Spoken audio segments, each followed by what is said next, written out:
Elle s'appelle Clémence, elle a 16 ans et elle a été sélectionnée pour devenir le nouveau visage de Jeanne pour toute une ville, avec la cérémonie de remise de l'épée dans la cathédrale d'Orléans devant plusieurs milliers de personnes. C'est le coup d'envoi de 2 semaines de festivités, les fêtes joanniques. On va vivre ça avec elle, on va vivre ça également avec Inès, Jeanne 2015. Inès, qu'est-ce qui va se passer ce soir? Alors du coup, comme vous l'avez dit, c'est le lancement, la remise de l'épée entre la Jeanne de l'année dernière et la nouvelle Jeanne, une épée qui est remise depuis 1968. Et du coup, là, nous allons commencer par une procession jusqu'à la cathédrale où sera cette remise de l'épée. On y va. Là, Inès, c'est un moment important, c'est le début de la soirée et Jeanne est en train de rentrer dans le costume et dans le personnage. Oui, là, on voit bien qu'on commence à avoir du monde en fait, et puis là on peut voir il y a bien des gens qui sont à leur fenêtre attendant Jeanne, et là la jeune fille elle va vraiment se rentrer petit à petit dans le rôle parce que c'est pas elle qu'on applaudit mais c'est bien Jeanne. Qu'est-ce qui se passe là en ce moment? Et bien là à l'heure actuelle on est sur la rue Jeanne d'Arc, donc c'est la dernière étape avant d'arriver à la cathédrale, avant que cette cérémonie de la remise de l'épée se commence.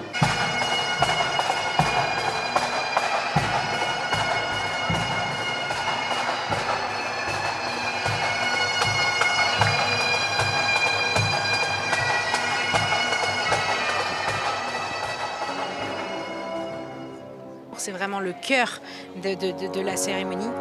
Ça va être la remise de l'épée concrète entre l'ancienne Jeanne et la nouvelle. Donc on a une épée qui est passée depuis 1968 entre les Jeannes, avec un discours de l'ancienne. Moi ça fait 10 ans que je l'ai prononcé pour remettre en fait tout ce que j'ai vécu cette année-là lié dans cette épée à la nouvelle. Ce signe de l'épée, c'est vraiment un peu à l'image de Jeanne. Jeanne ne cherchait pas à combattre, vraiment être dans les combats, mais ce signe il rappelle qu'elle le faisait au départ pour Dieu. Donc on clôture par l'épée qui est remise en l'air vers Dieu, mais aussi on a un geste qui balaye, on va dire, l'assemblée. Donc là, elle vient de terminer son signe de l'épée, donc c'est vraiment la clôture de cette remise de l'épée. Donc on va aller au fond de la cathédrale parce que c'est aussi les dernières minutes de l'ancienne. C'est un moment émouvant parce que en tant qu'ancienne, en fait, on a tous ces souvenirs d'une année incroyable qui marquera notre vie à jamais. Et puis on va avoir aussi du coup en tant que celle qui va avoir ses fêtes, c'est des mois et des mois de préparation. Enfin c'est là. Ça y est, vous êtes Jeanne? Oui, c'est ça. Comment ça s'est passé cette soirée, ce début de soirée? Super bien, beaucoup très émue. Qu'est-ce qui va se passer là maintenant tout de suite? Là, on va se préparer pour monter à cheval en armure. Et puis ensuite, on ira vers la porte de Bourgogne.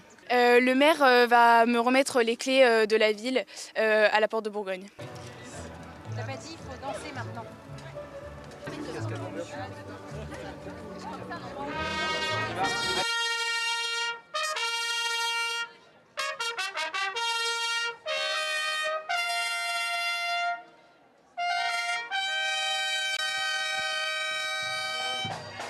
Et maintenant, Jeanne fend la foule, c'est ça? Et c'est ça, elle fend la foule de cette rue très connue d'Orléans, qui est la rue de Bourgogne. Comme Jeanne est arrivée, pareil, on a des tableaux qui l'illustrent. On va avoir des applaudis, on a des gens aux fenêtres. Comment on se sent là, Jeanne? Très très bien, très heureuse d'être là. Et vraiment, c'est un moment très très fort pour moi. Et vraiment très honorée de pouvoir accomplir cette étape.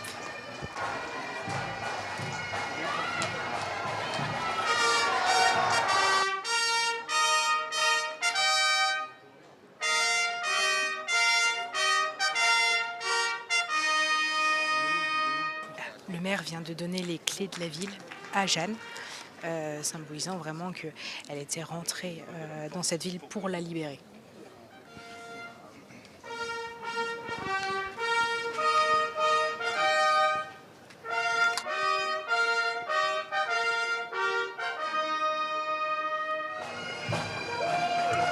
Donc là, Inès, c'est la fin de cette première soirée de festivités, à nouveau devant la cathédrale. Et oui, à nouveau devant la cathédrale où il y a cette fameuse illustration qui restera tout au long des fêtes. Des festivités qui du coup vont durer durant les 10 prochains jours, avec cette ferveur populaire qu'on a pu observer ce soir, durant vraiment tous ces 10 jours, avec des défilés, des marchés médiévaux, et puis voilà, l'âme d'Orléans, comme on le dit.